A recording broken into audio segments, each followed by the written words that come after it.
ভেন্ডি শস্য ও পোস্ত বাটা করবো। দেখেন আমি ধুয়ে কেটে নিয়েছি, কাঁচা টমেটো কেটে নিয়েছি, তেল ছেড়ে দিয়েছি। এখন কালো জিরে দিয়ে দিলাম।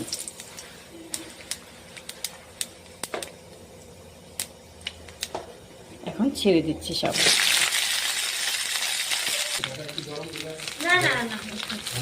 সব ছেড়ে দিলাম। 1 চামচের মতো নুন দিয়ে দিলাম,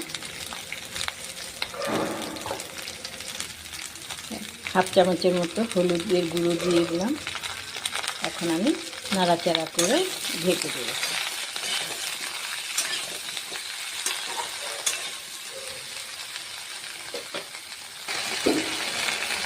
ঢাকনাটা খুলে দিলাম। দেখুন, এখন আমি টমেটো ছেড়ে দিচ্ছি, কাঁচা টমেটো।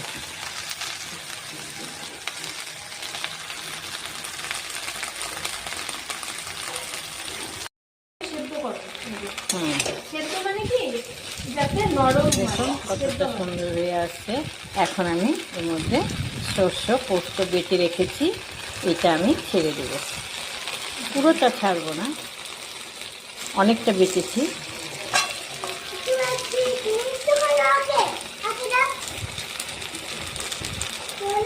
একটু সর্ষের তেলও দিয়ে দিলাম।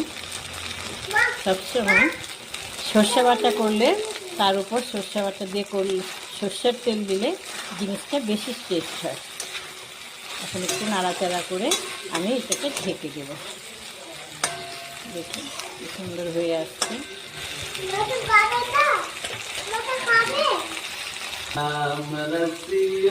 দেখুন হয়ে গেছে।